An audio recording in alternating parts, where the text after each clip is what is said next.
Hello there, a very good evening and welcome to another edition of Primetime News on TV1. We're coming to you live and direct from our Newsfirst studios here in Colombo. I'm Charlotte Benedict for Newsfirst. And I'm Naveksha Gunasekara. Here are your headlines for tonight.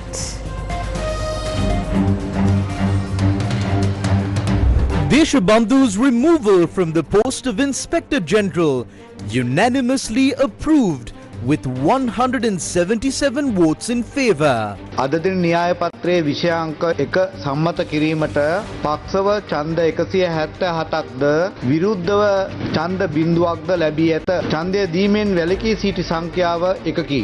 Portua abstains from voting and objects to the debate. The Speaker or the Chair may direct any member who speaks in violation of rules against sub judice to resume his seat. Former President Secretary Samaneka Nayaka appears at the CID for inquiry on Ranil's foreign trips. 11 Indian nationals suspected of committing computer crimes arrested in Akuregoda. No change in the reduction of privileges of MPs and ministers. If they have difficulties, they can apply for social welfare benefits. A statement from Minister Nalinda.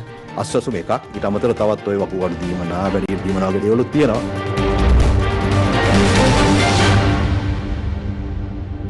Onto those stories in detail now. Sri Lanka's Parliament voted today to remove Deshabandu from the office of Inspector General of Police. The motion received 177 votes in favour while no votes were cast against. Parliamentarian Ramanathan Arjuna abstained from voting. Today, 177 votes were cast in favour of item number 1 on the order paper, with no votes against. One member abstained from voting. Accordingly, under Section 17 of the Removal of Public Officers Procedure Act number 5 of 2002, the proposal to remove DMW Deshabandu from the post of Inspector General of Police has been approved by a majority of 177 votes. That is, by a majority of the total number of members of Parliament, including those who were absent. I wish to inform the House that the proposal has been duly passed. Earlier, the motion to remove the Inspector General of Police, backed by 115 members of Parliament, was submitted to the Speaker on the 25th of March under the provisions of the Removal of Public Officers Act No. 5 of 2002. The motion submitted against the Inspector General of Police includes 27 charges. These charges, in accordance with the Act, encompass misconduct and corruption, severe abuse of power, serious dereliction of duty and bias. Accordingly, the three-member committee appointed under the provisions to investigate misconduct allegations found Deshabandu guilty on 19 charges. Following a parliamentary debate today on this, the motion to remove him from the position of Inspector General of Police was passed. The motion received support from the National People's Power, Samagijana Balavegya and the Tamil National Alliance, while MPs from the Sri Lanka Podujana Perumuna abstained from voting. With parliamentary approval secured, the decision will now be communicated to the President. Tennakone will then be formally removed from office and a new nominee for IGP will be forwarded to the Constitutional Council. Minister of Public Security Ananda Vijaypala, starting the debate in Parliament today, disclosed details regarding the allegations against Deshabandu Tennakone. On or about the 1st June 2009, after journalist Poddala Jayantha was abducted and severely tortured, the Merihana police recorded his statement at the hospital. In a statement to the Criminal Investigation Department, Poddala Jayantha said that Deshabandu Tennakone came to the location where the statement was being recorded and pressured him. Bharatha Lakshman Premachandra's driver, Samantha Pereira, who testified at the inquest into Bharatha Lakshman Premachandra's murder on the 20th October 2011, stated that he saw the vehicle of Nugegoda Divisional Police Superintendent Deshabandu Tennakone positioned behind the convoy of vehicles belonging to R. Duminda Silva, who is currently on death row. According to the judgment of the 5-judge bench of the Supreme Court, Duminda Silva and his group had been part of an unlawful assembly since that morning, violating election laws. The fact that the divisional officer in charge responsible for stopping such an illegal assembly was instead behind that unlawful assembly is a strong reason to conclude that he is unfit for the post of IGP. Despite this, several members of the then Constitutional Council and the President proceeded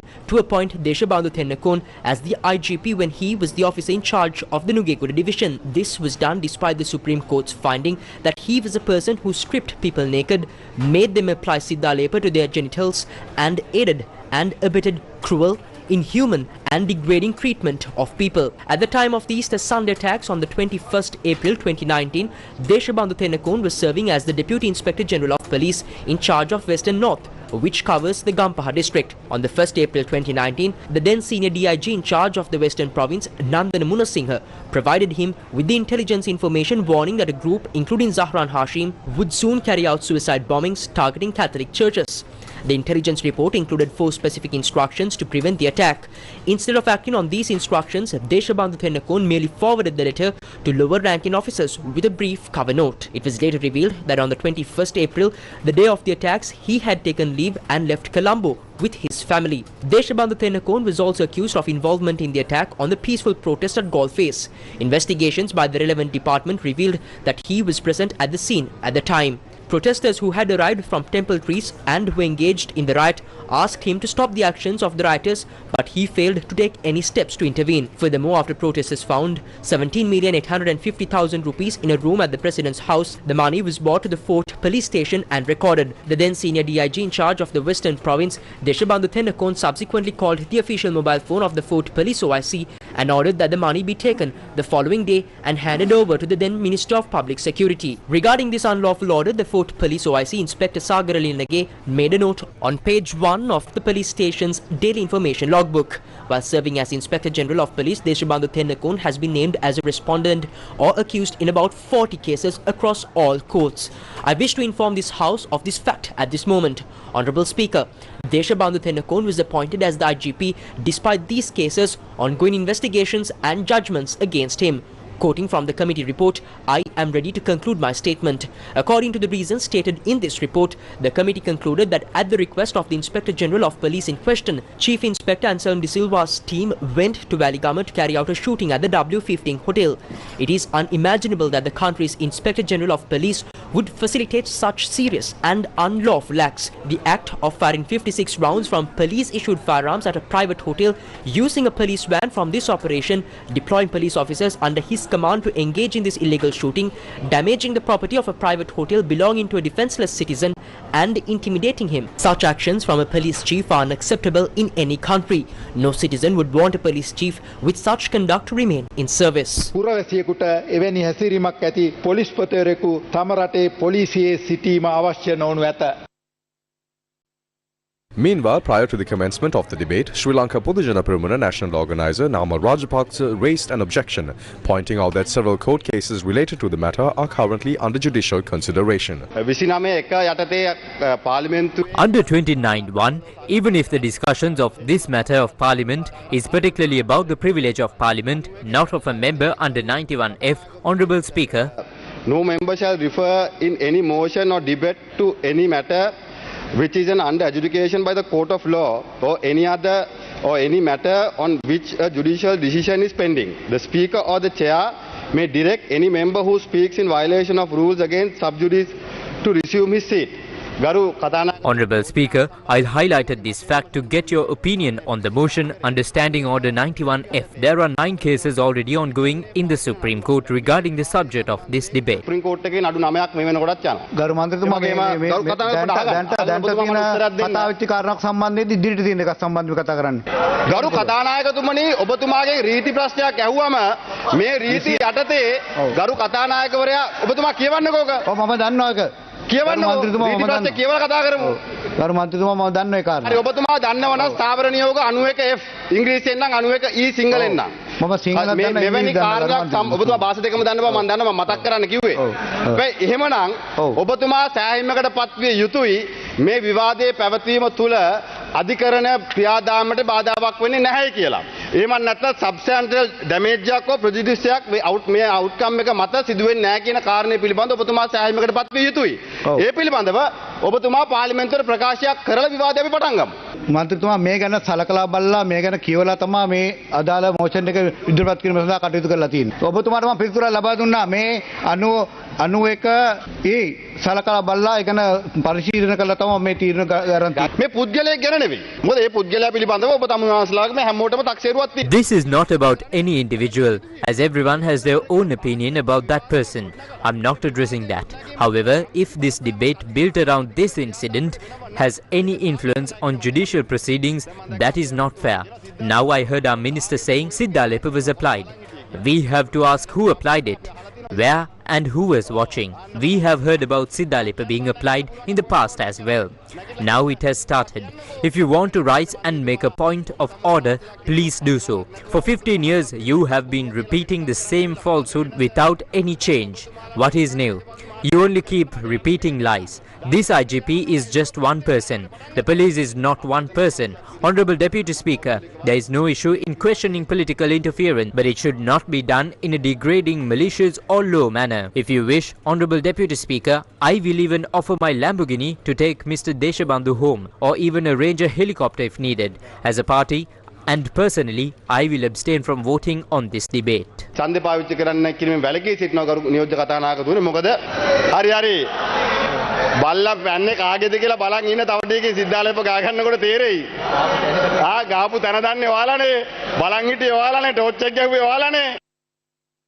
එතකොට දේශබන්දු තෙන්නකෝන් මහත්මයාගේ තෝල්ක මුදලි හැටියට තමයි අද Namal Rajapaksa has come here today as a representative of Deshabandu Tennakon and is raising his objection. The inquiry committee has already given a clear answer to that objection, and it is mentioned in the committee report. Whether he has read it or not, I cannot say, but knowing that he has come here this morning to try to stop this debate. He is doing it to show his loyalty and to show who he is protecting. While defending that, he is joking about Siddhalepa, asking what Siddhalepa is. Madam Deputy Committee Chairman, what is this Siddhalepa story really about? This is an allegation of torture. The Supreme Court has ruled that Deshabandu Tennakon, the fifth respondent in this case, knowingly subjected a person to torture. Therefore, this is a judgment given by the Supreme Court holding him responsible. These are the very judgments that those who talk about protecting the judiciary are now insulting and belittling this judgment. බලපෑම් කිරීම ගැන අධිකරණය ගැන කතා කරන මේ මහත්වරු මෙතන ඇවිල්ලා අපහාසයට ලක් කරන්නේ, අව탁සේරුවට ලක් කරන්නේ මේ අධිකරණ තීන්දුව. මේ පොලිස්පති පත් කිරීමේ යෝජනාව. When the proposal to appoint the IGP was presented to the Constitutional Council, Kabir Hashim, who represented the Samagi Jana Balawega, and myself opposed it and voted against it. What was the JVP stance? What was the NPP stance? There was no stance, just silence. It is very clear that the appointment of Deshabandu Tennakon was illegal and unconstitutional. It was done in violation of the Constitution. ආණ්ඩුක්‍රම ව්‍යවස්ථාව උල්ලංඝනය කරලා කරේ. ප්‍රේරණය என்பது ஒரு மிகப்பெரிய அநீதிக்கு எதிரானது. This resolution is against a great injustice. We acknowledge that IGP Deshabandu Tennakon is linked to the suffering of people and crimes against humanity. We support the government's proposal to remove him from office. The law is equal to all. Therefore, all Tamil, Sinhala, Muslim and Burgher citizens in the country must be treated equally before the law. சட்டத்துக்கு முன்னால் அனைவரும் இந்த தீர்மானத்துக்கு எங்களுடைய பூர்ண ஆதரவை அரசாங்கத்துக்கு வழங்குவதாக. We fully support the government in this proposal. Deshabandu Tennakon is a political contractor who served politicians throughout his career. Everyone in this parliament, except those who used him as a contractor, should agree that such individuals must not hold important positions. There is no doubt that he should be removed from office immediately. ஒரு அரசியல் பின்னோக்கத்தோடு அணுகப்பட வேண்டும் என்பதிலே நான் This is not just about Deshabandu Tennakon. Did he become Inspector General of Police on his own? No, the Rajapaksas appointed him even when he was found guilty by the Supreme Court. This corrupt, rogue politics must be wiped out along with Deshabandu. Today we are defeating one of the godfathers of the criminal state and starting to implement the law against him. The signal this sends is that honest officials have nothing to fear. It is only those engaged in theft and corrupt activities who should be afraid. The example we are giving is that we have now sent the godfathers, including the Rajapaksas, to judicial proceedings. And we are also enforcing the law on the senior officials who, together with them, destroyed the country. Therefore, we know that the general public of this country approves of the government's programs. News First with the people. The Criminal Investigation Department today recorded a statement from former President's Secretary Saman Ekanayake for nearly 6 hours in connection with an ongoing probe into a controversial overseas trip allegedly undertaken by former President Ranil Wickremesinghe. Former President Secretary Saman Ekanayake arrived at the criminal investigation at around 9:30 am today. The trip in question is reported to have taken place on the 22nd and 23rd of September in 2023 with 10 people accompanying the former president.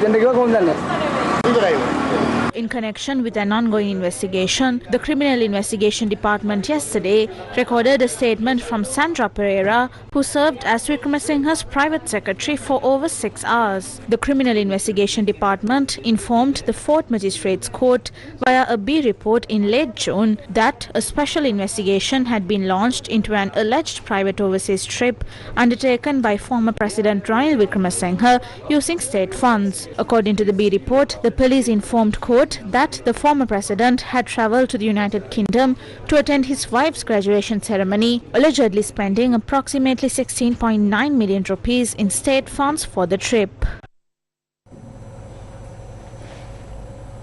Moving on in more local news, Minister Aruna Karunatilaka today tabled in Parliament a list of relatives of parliamentarians and ministers who had used the President's fund to pursue education abroad. This was in response to a question raised by a member of Parliament. මන්ත්‍රීවරයාගේ ප්‍රශ්නේ යොමු වෙන්නේ ජනාධිපති අරමුදලෙන් විදේශී විශ්වවිද්‍යාල ආචාර්ය උපාධිය හෝ වෙනත් වැඩිදුර අධ්‍යාපනය සඳහා. The MP's question was whether we are aware of funds from the President's Fund being used for doctorate degrees at foreign universities or other higher education, regarding money that has been given to the children of presidents, ministers, MPs or their relatives and friends from the President's Fund after 2005. Yes, it has been given. I will present some examples for the knowledge of this House. In 2005, former Gampa District MP Sarachandra Rajakaruna's son Harshana Supun Rajakaruna received a scholarship. I will table the value of the scholarship. In 2006, former Colombo District MP Karunasen Kodituaku's daughter or relative I.N. Kodituaku received a scholarship. In the same year, former Nationalist MP V.S. Radhakrishnan's relative K. Radhakrishnan received a scholarship. Also in 2006, a scholarship was granted to Dinesh Dodangoda based on political connections. Scholarships were also given to K.K. Paranabhithana in 2006. In 2005, rupees 73,435,406 and 61 cents was disbursed. In 2006, 65,019,897 rupees was disbursed. In 2007, 33,347,783 rupees was given to 42 people.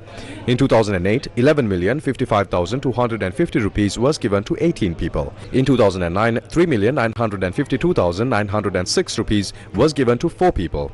In 2010, 3.4 million was given to 3 people. In 2011, 1.6 million was given to 2 people. In 2012, 3,230,238 rupees was given to 2 people. In 2014, 700,000 was given to 1 person. Therefore, when reviewing the financial records of the President's Fund, it is evident that the funds have been granted to the children of ministers and MPs as well as to their relatives and friends.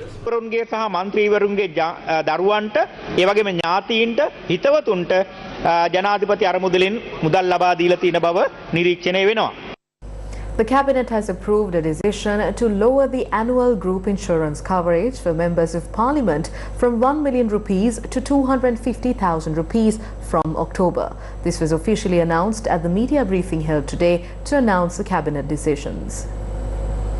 The Cabinet has granted approval to a proposal by the Minister of Public Security and Parliamentary Affairs to offer a group of insurance coverage to members of Parliament, with the benefit per MP capped at 250,000 rupees, effective from the insurance year beginning from the 9th of October 2025. ඊටම සම්බන්ධව මම මේ පාර්ලිමේන්තු මන්ත්‍රීවරුන්ගේ විශ්‍රාම වලට පහෝසි කිරීම සම්බන්ධයෙන් මේ මන්ත්‍රීවරු හිටපු මන්ත්‍රීවරු විවිධ අදහස් පළ කිරීම සිදු කරගෙන යනවා മന്ത്രിවරුන්ගේ අයිතිවාසිකම් උල්ලංඝනය වෙලා තියෙනවා කියලා නීතියට යන්නත් සූදානම්ින් ඉන්නවා. කමක් නැහැ හොඳයි. ශ්‍රේෂ්ඨාධිකරණයට යන අය ශ්‍රේෂ්ඨාධිකරණයට යාවි. ජිනීවා යන අය ජිනීවා යාවි. අපි ජිනීවා ගිහලා ආවට පස්සේ වියදම් වාර්තාවක් දෙන්න. මන්ත්‍රීකවරයෙක් කියලා දුන්නා ජීවිතය පරදුවට තියලා හරි මේ ගැන ෆයිට් කරලා පෙන්ෂන් එක ගන්නවා කියලා. රට වෙනුවෙන් නැතත් තමන්ගේ පෙන්ෂන් එක වෙනුවෙන් හරි ජීවිත පරිත්‍යාග කරනවා නම් ඉතින් අපි බලමු ඒවා ඉතිහාසගත වේවි. විශ්‍රාම වැටුපෙන් ජීවත් වෙන සමහර මන්ත්‍රීවරු ඉන්නවා. ඒ අයට ඒ කියන්නේ අවංකව සොයා බැලීමක් කරලා ඒ විදිහේ අත්‍යවශ්‍ය අය සම්බන්ධයෙන් යම්කිසි විකල්ප යෝජනාවක් තියෙනවද? මේ දිනවල ප්‍රාදේශීය ලේකම් කාර්යාල මගින් These days, divisional secretariats are carrying out a survey to identify individuals struggling to make ends meet, with the government officials handling the process. Members of Parliament can also apply if they have no means of livelihood. Additionally, there are schemes like the kidney grants and elderly allowances. Since these former MPs are now ordinary citizens, it would be appropriate for them to submit their requests through their respective divisional secretariats, after which the government can consider their requests. රජයට ඒක ඊට පස්සේ සලකා බලන්න පුළුවන්. මම සහැල්ලුවෙන් ගන්න පුළුවන් ප්‍රශ්නයක් නෙවෙයි මම අහන්නේ. පොදුවේ පුරවැසියෝ සියලු දෙනාටම ආර්ථික අමාරුකම් තියෙන අය ගැන හොයා බලමින් යනවනේ. සාධාරණ ඉල්ලීම් ඉදිරිපත් වුණොත් ඊට පස්සේ බලමු මේ ගැන තීන්දුවක් ගන්න. නමුත් දැනට එහෙම ප්‍රශ්නයක් ඇවිල්ලා නැහැ. සාමාන්‍යයෙන් කරන දෙයක් කරන්න ඕනේ අමිතුමාට ඉදිරියටනේ. කියන්නේ රිට්‍රොස්පෙක්ටිව් ඉෆෙක්ට් එක කරන එක එච්චර හොඳ දෙයක් නෙවෙයි. මොකද ඒගොල්ලෝ උනත් දේශපාලන සමාජයට එන්න ඇත්තේ වෙන රස්සා අතහැරලා මෙහෙම එකක් තියෙනවා කියලා එහෙම බලාපොරොත්තුකින් හොර කරන්නේ නැති අය විශේෂයෙන්. ගත්තු අය කරගන්නේ නැහැ. මෙතන සිට විශ්‍රාමයට පහසු කරන තමයි යෝජනාව ගේන්නේ. Former Presidents Mahindra Rajapaksa and Gotabaya Rajapaksa took part in a ceremony held in Colombo this afternoon. The event was organized to launch the book Avatarana, authored by Eranda Ginge.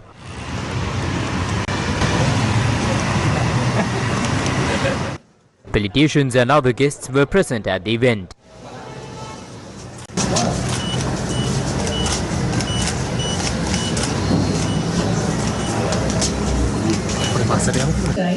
අපේ මහින්ද රාජපක්ෂ මැතිතුන්ගේ සම්ප්‍රාප්තිය මේ මොහොතේදී සිද්ධ වෙනවා. එතමත් ආදරයෙන් ගෞරවයෙන් එතුමන්ව මේ උත්සව සභාවට අප පිළිගනු ලබනවා. Former President Mahindra Rajapaksa responded to questions raised by journalists. හිටපු ජනාධිපතිතුමනි මේ හිටපු ජනාධිපතිවරුන්ගේ වරප්‍රසාද ඉවත් කරන්න මේ ආණ්ඩුව සූදානම් වෙනවා කියලා කතාබහක් කියලා තියෙනවා. මොකක්ද මේ ගැන ඔබතුමාගේ අදහස? ප්‍රශ්නයක් නෑ අපිට තිබිච්ච වරප්‍රසාද ජනතාව දීපු වරප්‍රසාදයෙන් ඊට වඩා ලොකු දෙයක් නෑ අපිට. ඉතින් ඒක තියෙන කල් ඕන වරප්‍රසාදයක් ඉවත් කරාට ප්‍රශ්නයක් නෑ. විජේරාමෙත් ඔබතුමාට මැදමුලට යන්න වෙයිද? මැදමුලනේ වැඩිය හොඳයිනේ. ගමේ විජේරාමයට වඩා ඊටම හොඳයි මැදමුලනේ. ඔබතුමා හිතන විදිහට ආණ්ඩුව එහෙම දෙයක් කරනවා නැත්තේ මොන වගේ පරමාර්ථකකින්?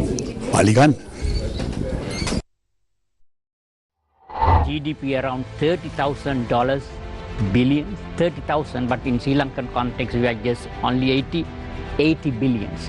And one of the economic principle also say with the trade everybody better off. Now, why he has reduced 44 to 30? That's what my point is all about, right? He's not playing kind of a trade game with us. Now only the government, we are seeing that the provincial council election has completed and the people are appointed, but now only the infrastructure projects are being, the money is being deployed. Face the Nation every Wednesday at 9:30 p.m. on TV1. We have sessions in cardiology, we have sessions in pulmonology, we have sessions in rheumatology and in nephrology. Then the readiness of these institutes to connect for connecting and then come into this digitalization process is challenging. Then the infrastructure, manpower and the skills, what is required. Saw 2 downward tariff revisions, and then we saw that the CEB actually recorded a net profit of about 144 billion rupees. The economic potential that exists for trade between India and Sri Lanka, to my mind, is still vastly unexploited. But we need to know now how much is the damage, to what extent is that environment ruined.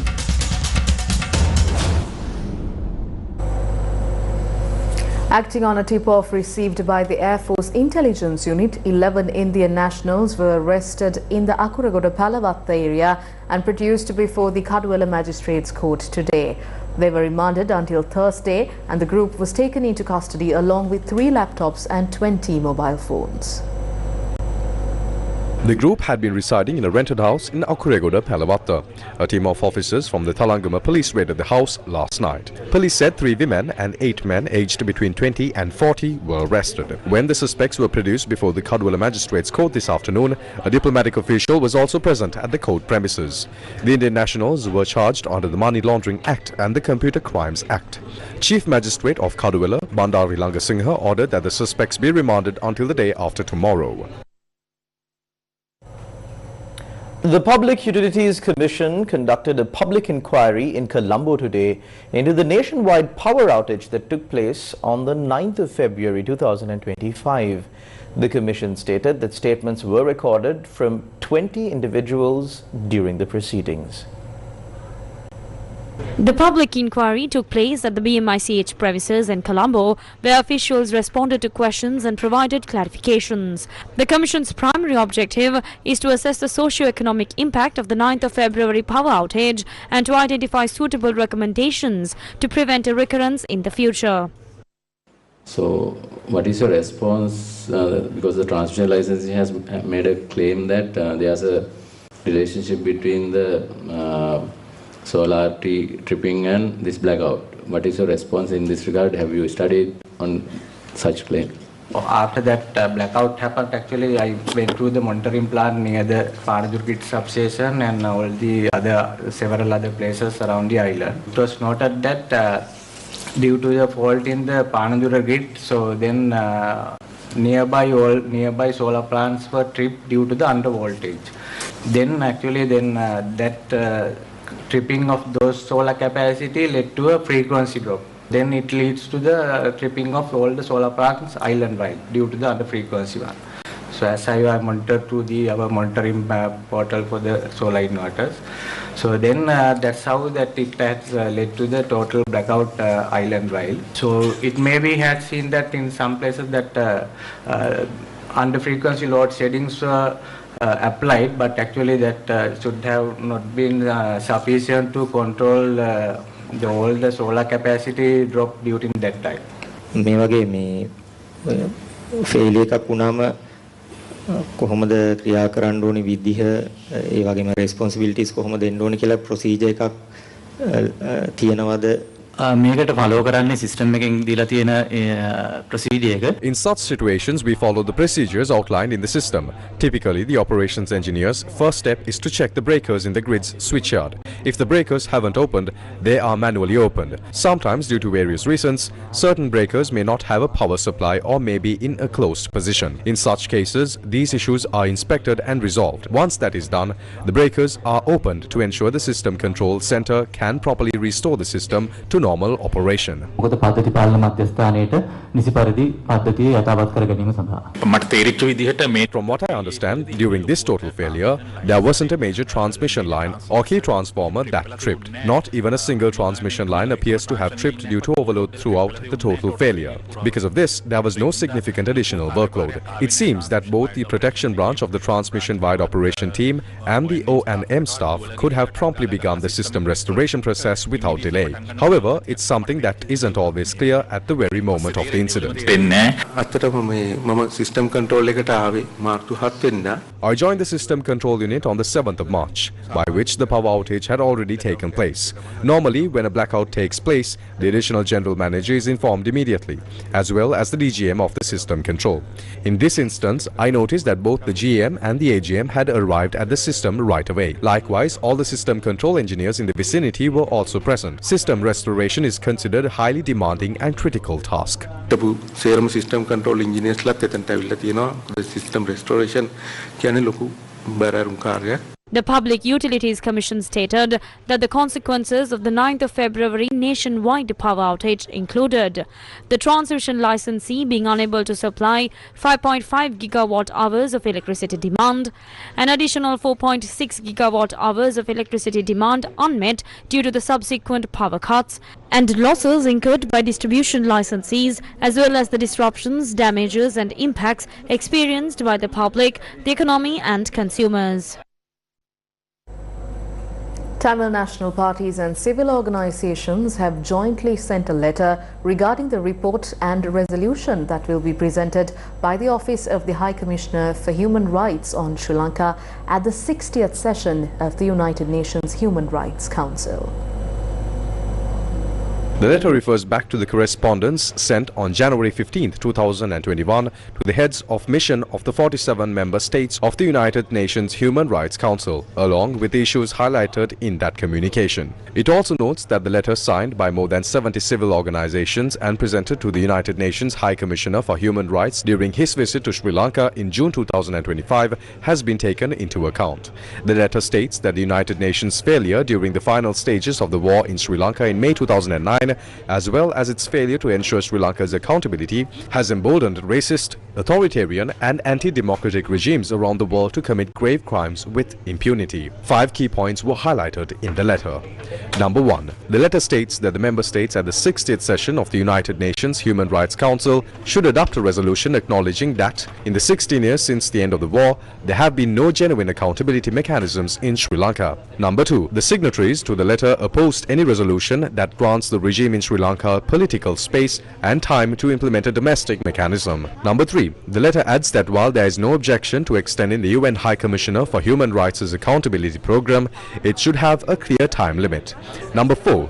The letter states that there is an urgent need for international monitoring, supervision and technical assistance for the re-excavation of the Semani mass grave and the proper mapping of burial sites at the north and east. Number 5. The UN High Commissioner for Human Rights has been urged to ensure that the next report includes critical issues such as militarization, land grab and the repeal of Prevention of Terrorism Act and the Online Safety Act. The letter has been signed on behalf of the Tamil National People's Front by Member of Parliament and Attorney Gajendra Kumar Ponnambalam, Democratic Tamil National Alliance Member of Parliament Selvam Adikkalanathan and several other political leaders. The letter has also been signed by 11 religious leaders and 115 civil organizations. The letter is addressed to the United Nations High Commissioner for Human Rights and the President of the United Nations Human Rights Council, with a copy sent to the United Nations Secretary General.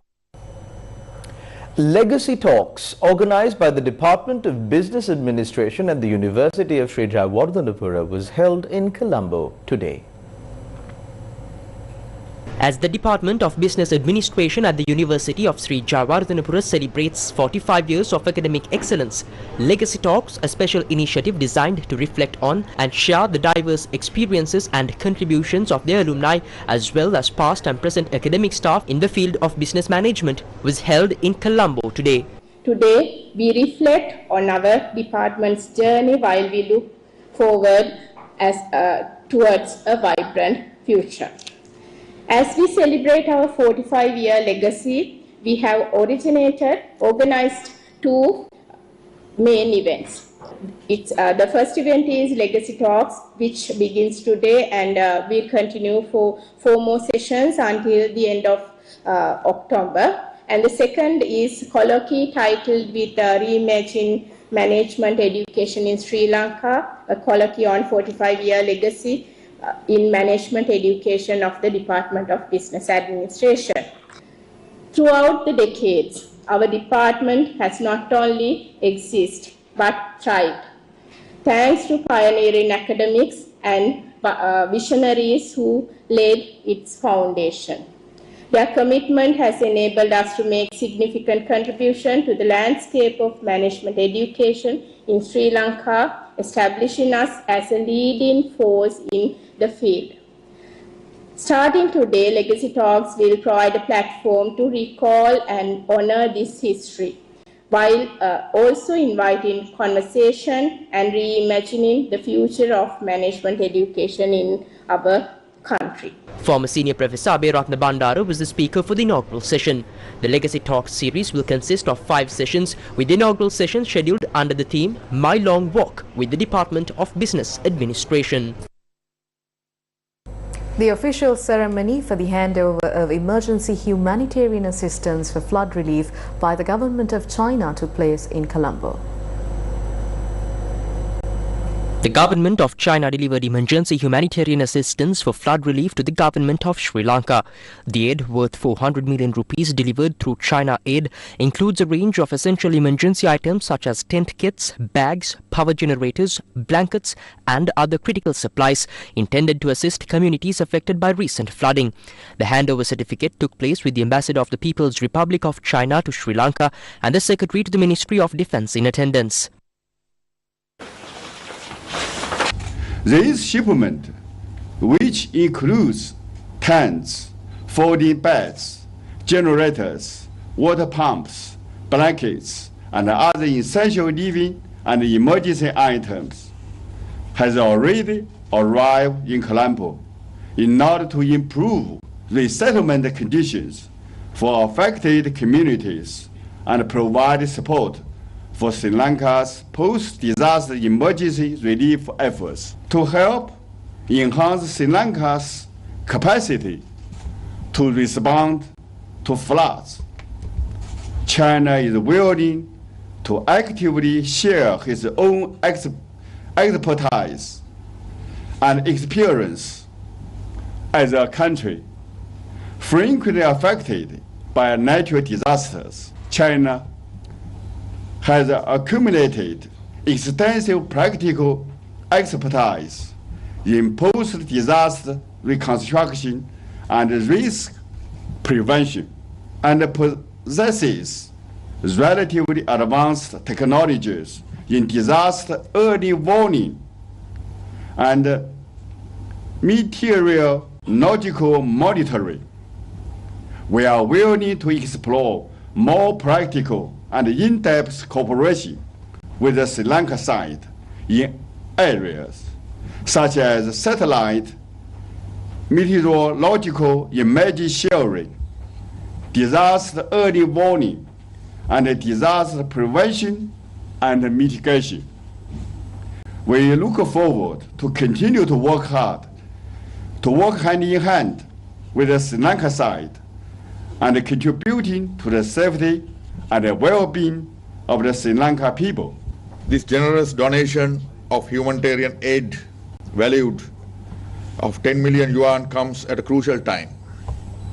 As Sri Lanka increasingly faces natural disasters, particularly floods intensified by climate change, such partnerships become valuable in building our resilience and protecting our communities.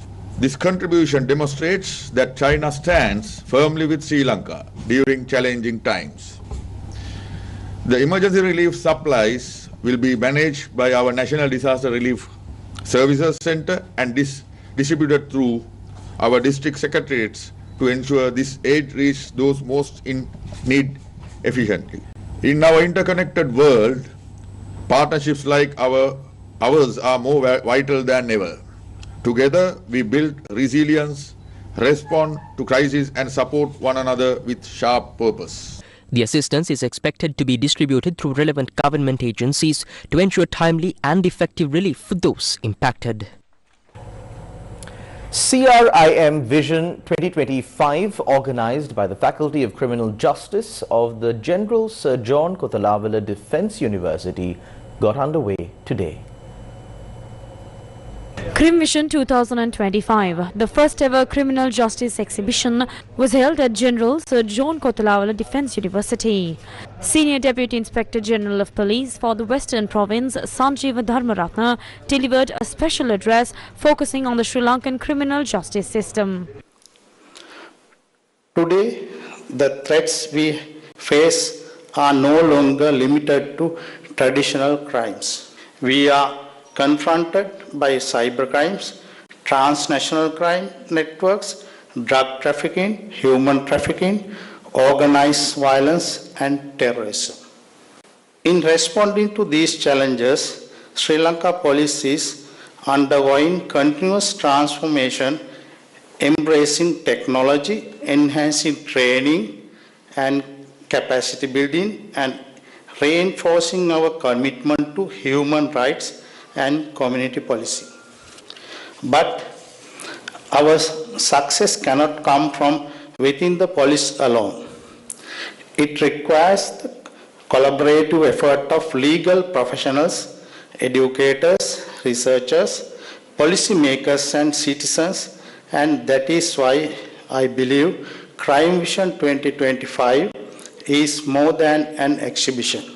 The main objective of Crime Vision 2025 was to promote crime prevention in the society by raising awareness, fostering collaboration among stakeholders, and encouraging community engagement in the criminal justice process.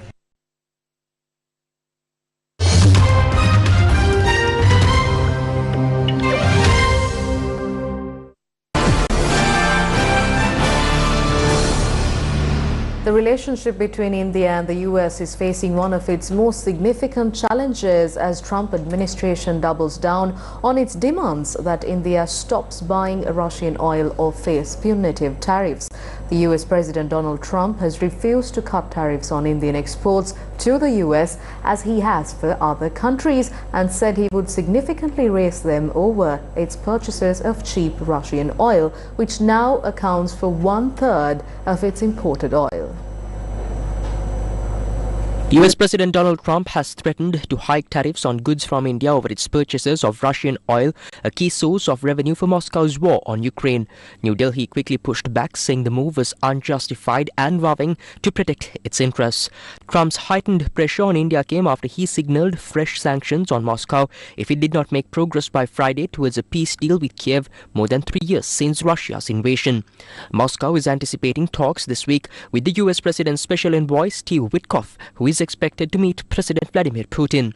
On Monday, Trump said that India was buying massive amounts of Russian oil and selling it for big profits. He did not provide details on what tariff level he had in mind. Even before that threat, an existing 10% US tariff on Indian products was expected to rise to 25% this week. India has become a major buyer of Russian oil, providing a much-needed export market for Moscow after it was cut off from traditional buyers in Europe because of the war. That has drastically reshaped energy ties, with India saving itself billions of dollars while bolstering Moscow's coffers. The world's most populous country is not an export powerhouse, but the United States is its largest trading partner. In a statement, a spokesperson for India's Foreign Ministry, Randir Jaiswal, said the US had encouraged India to import Russian gas at the start of the conflict for strengthening global energy market stability. He said India began importing from Russia because traditional supplies were diverted to Europe after the outbreak of the conflict. India also criticized the US, its largest trading partner, for introducing the tariffs when the US itself is still doing trade with Russia. Last year, the US traded goods worth an estimated $3.5 billion with Russia, despite tough sanctions and tariffs. Rescuers are looking for dozens of people who are feared to be trapped after a massive cloudburst triggered heavy rains and flash floods in India. Army and paramilitaries have reached Darali village in Uttarakashi district, which is believed to have borne the brunt of the floods. Dramatic videos of the disaster show a giant wave of water gushing through the area, crumpling buildings in its path. A tourist spot, Darali is populated with hotels, resorts and restaurants. A cloudburst is an extreme, sudden downpour of rain over a small area in a short period of time, often leading to flash floods.